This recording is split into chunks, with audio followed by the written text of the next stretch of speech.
What's going on, everyone? Welcome to the latest episode of the Believe in Oregon podcast. I'm Zachary, Neel, my co-host over there, Jonathan Stewart. Jay Stu, how we doing, man? What's up? I'm good. How are you doing?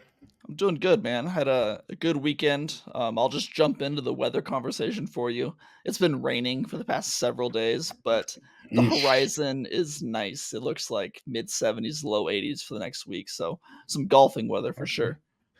Look at you just giving us perspective. Just because the weather's bad now doesn't mean it can't get good. It's true. It's true. We got some Yeah. nice days ahead. Yeah. Before we get to the show, I want to talk baseball in a second with you. There's a lot of Oregon baseball to talk about, but you have to tell me what happened with your golf club this weekend. Did you really concave one of your irons? Are you swinging just as hard as you can? Well, so my swing speed, what I'm learning is that um, basically, there's two different types of clubs, right? Irons, hmm in the hmm sense of how they're made, forged, and um, Well, there's the cavity back, which is the more cat. like beginner's irons, and there's forged steel, which is for more of the PGA pros Yeah. what they use. And so I had a bit of a beginner iron hmm to begin with, but I mean, when you call these things irons, I don't care what kind of club they are, they shouldn't be breaking, especially when you're, hitting them flush like I was. I mean, just dialed in. I was, I'm what's happening right now, my golf game is getting to a place where I need new clubs. I That's need, great. you That's a know, good spot to be uh, in. clubs that actually, you know, make me be more precise as I'm swinging and because I'm hitting them, flush in the center. So I don't really need any more guidance or help. I just need clubs that are actually going to be the right number, the right distance. Because right now, my pitching wedge, I can hit my pitching wedge 180 if I Mhm. wanted to. Like, It's and yeah. it's not, Y and not in the sense of like trying really hard. It's like, hey, if you hit this thing flush, it's going to go 180. Mhm. Yeah, that's kind of the natural progression of a golfer is you start with these cavity backs irons that have a lot of forgiveness, but you can't really control the ball very well, shape it or draw Yeah. it or anything. Then you move up to the forged iron and the player's irons and blades. Hmm. That's where you can really start to draw the ball, fade the ball, control it how you want. You're gonna lose some of the distance, but you're gonna be able to be more precise and do things Yeah. that you want. So that's a good part of your game for sure. Distance isn't my problem. Yeah. I just need clubs that won't break on the golfing range where I'm trying to gain my confidence. And I got my 6 iron, uh, you know, dialed in, from that 180 to 190 range, just hmm feeling really nice. And if I need to like really get precise on like, oh, the green's 205, Jonathan. Okay, I'll use my 6 iron because it's not going to go too far. It'll be It's in the true. front. Those types of things.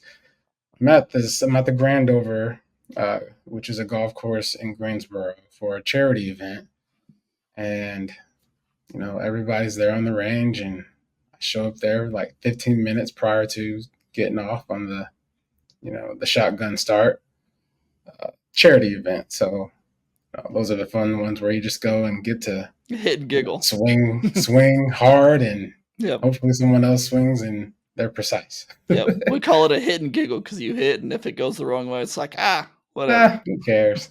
Just get up there and putt Yep. it. Hit and giggle. I like that. Yeah. Uh, Golf term. I have a lot of those hit and giggles this summer. But yeah, man, and I hit it, and I was like, man, that felt good, but it felt weird. The ball only went like 140 yards, and I looked down, and there's a hole in my iron. Now I've cracked and crushed and broke and snapped a lot of drivers, Uh-huh. like especially the stealth. Like if you have, I'm not sitting here trying to downplay clubs, but don't get a stealth if you have a crazy swing speed. It's just not going to work So out. you're saying TaylorMade is not gonna be one of our sponsors on this podcast? I'm not saying that they won't be, but if they prove to come with hands full of Uh, gifts, we can yeah, test that's them fine. out and see. Not But opposed. I don't know, man. But Ping is obviously not a bad. They're not. They don't make bad clubs, Mhm. and so that's the reason why I'm just like I did a lot of research and just had to figure out how this happened. And obviously, I need Forge clubs, Yeah, and I don't think necessarily Ping makes bad clubs. I just think I was fitted wrong, this could and be a so I think that's what it is. I need Forge clubs. I got fitted wrong. So well. whoever fit me, I got some beef with you.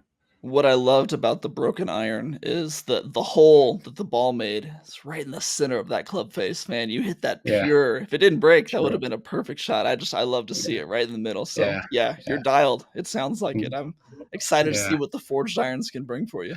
I think it can get me better scores for sure because a lot of my problems are like, dang, that was a nice shot, but it was 10 yards over the Mhm. green.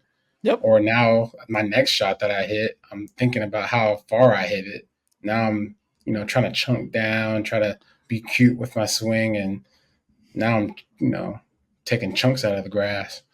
But it's Yeah, all it's all a great game of that's figuring it great. out. I love it. I love opening the podcast with some good golf talk. I'm sure that's what everyone wanted to hear at the top of this Yeah, Oregon golf is podcast. life at the end of the day.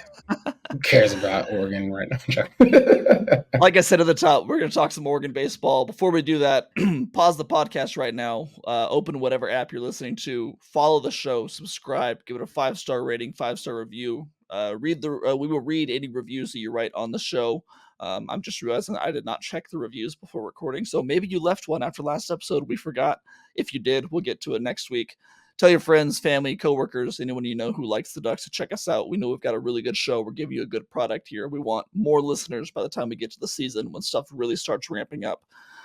The Oh yeah. football, the football off season we're in right now, the baseball season is heating up. Jay Stu, did you get to watch any of the baseball this weekend? I did not get to watch any baseball this weekend, but I did check the scores and I was pleasantly surprised and happy.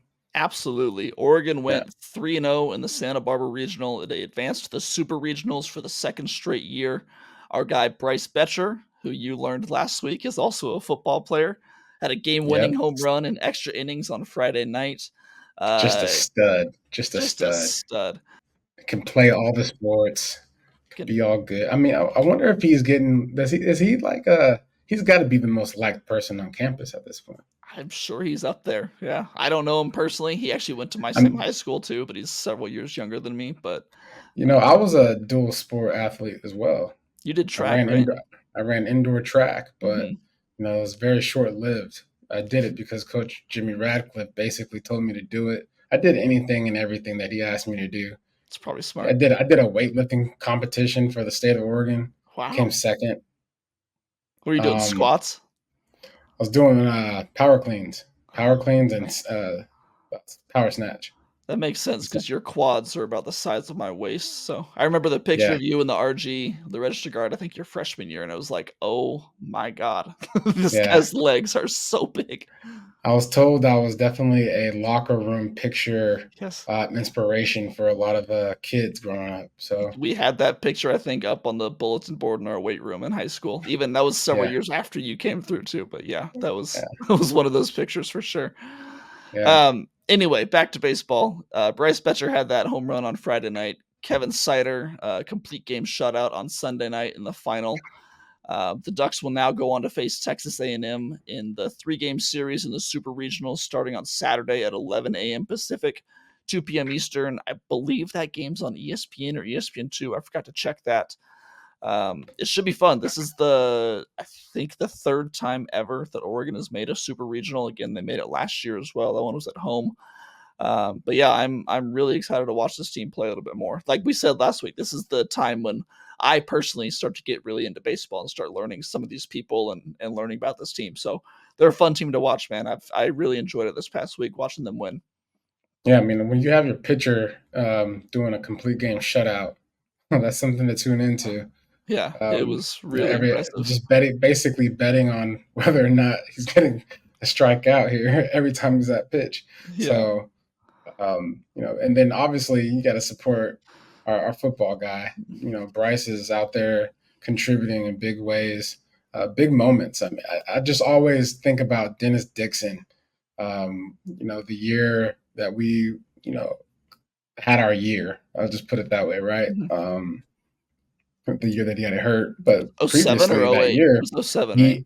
he Yeah. yes, previously he entered the MLB draft, right? Mhm. And there's a lot of question as far as Dennis's commitment to the team and all kind of stuff, but as guys in the locker room, we were like, man, like you living the dream. You're getting a paycheck from the league. You're playing college ball. Like you're driving a new car.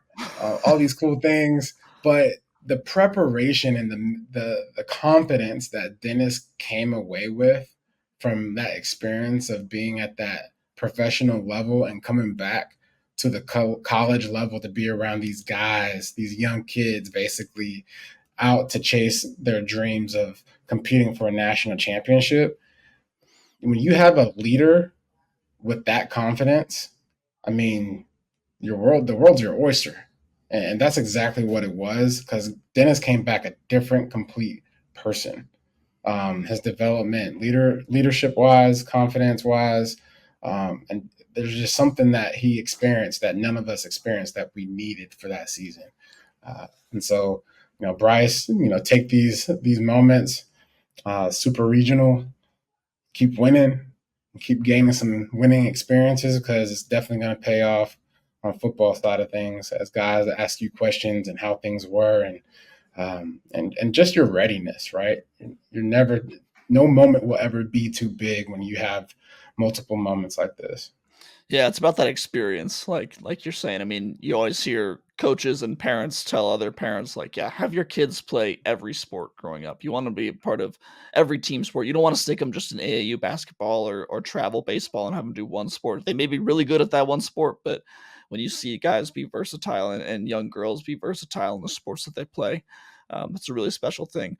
We said last week that the Ducks were an underdog going into the regionals. They had just a 22% chance to make the super regionals. Obviously, they uh, that 22% chance hit.